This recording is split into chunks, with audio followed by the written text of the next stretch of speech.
Hi everyone, so we are looking at creating or formulating your topic for your speech. Now you guys were given a general idea, and that general idea is an event that left a lasting impression on your life, whether it's good or bad.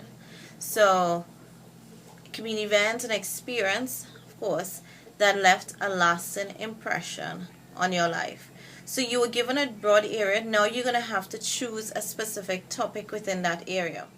One activity that is going to help this experience is for you to actually sit and think and recall in your life things that left, whether it's a small impression to a large impression, and make a list.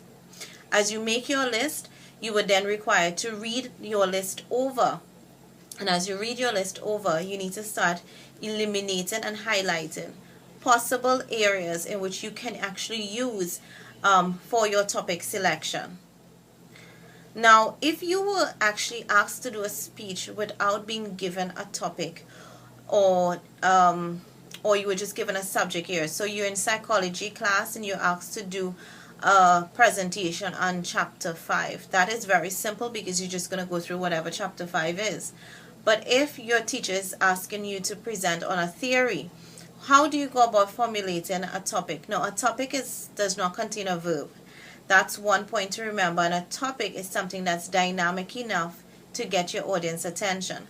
Unlike an essay topic or even a research topic, your topic for your speech is what is given or seen in things like a brochure, program, flyer, if you are doing, depending on how public your speech is. And if you are doing it for a class presentation or for a smaller group of individuals, then your topic is what captures your audience attention. So as you choose your topic, you want to make sure that it is something of interest to your audience. Now you have a generalized subject area that I gave you for this class, and you need, as you filter through events in your life, see which one you can actually, one, share, and two, which would be interesting enough or relevant enough to the audience with whom you are presenting to. So let's go back now to choosing a topic just at random. One area that you can do is list all the thoughts that come to you based on that subject area. Again, psychology, if you're looking at a specific theory, list that as put that as a heading, and then list all the stuff that you know about that particular heading. If you don't know anything, then it requires you to actually go and do some sort of reading so that you can gain knowledge. And once you have a general knowledge, then you can start listing. As you list, you need to look for things that are going to be relevant to the presentation, or like what you're going to be graded on. Make sure that as you choose a topic, it's in line to whatever you have to be graded on. If you're not going to be grading, it's just for general presentation, then there are a couple things that you need to make sure as you choose your topic. One, you need to identify your audience needs, their information needs. You will not go and present to a psychology class basic information that most psychology students would already know or maybe currently gathering information from. So you want to make sure that it is something that will more or less enlighten them or enhance their knowledge on what you're speaking about. You also need to gather what we call audience data. Know your audience makeup. Look at things like ratio. You're not going to be sexist in some of your examples to offend any gender or age group or practice any sort of discrimination against anyone. So audience data is very crucial so that you are also able to know what language you need to speak, at what level of knowledge, etc. Analyze the setting. As you analyze the setting, look for things as the setting itself, what room, the size of the room that you're presenting, the layout of the room.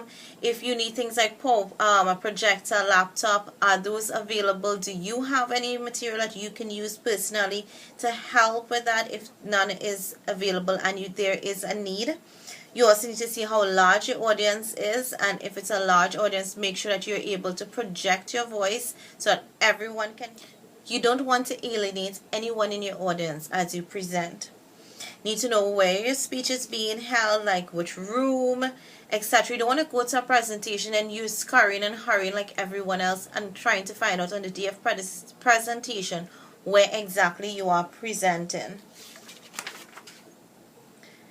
As you select your topic, you need to write a speech goal. Sometimes a speech goal is given by, say, if you are doing a speech for an organization, they may tell you, well, at the end of your speech, this is what we hope that your audience to gain, or what we hope to accomplish. In some cases, for students who are presenting, you're hoping to pass that assignment. But I generally suggest that everyone create a personal speech goal for themselves. You need to identify a general goal and also something specific, so you know, okay, the overall picture is to get an A in this class, but at the end of my speech, what do I want people to maybe know about me? You know, because in this case your speech is very personalized. It's us getting to know you a little better. As you start to brainstorm ideas in writing your speech, you also need to see if all your data is correct. So an event happened, let's say maybe a car crash, and you can't remember the exact date. You don't want to say sometime last year. You want to be specific for your audience to know. And even being specific, make sure you're not discrediting or yourself by giving incorrect information. Well, I was in an accident last April, and then halfway through your speech you mentioned something in June about the same accident. You want to make sure what you say is in line with the event. So factual statements, and you may also need to do research to make sure that whatever you share is factual in itself.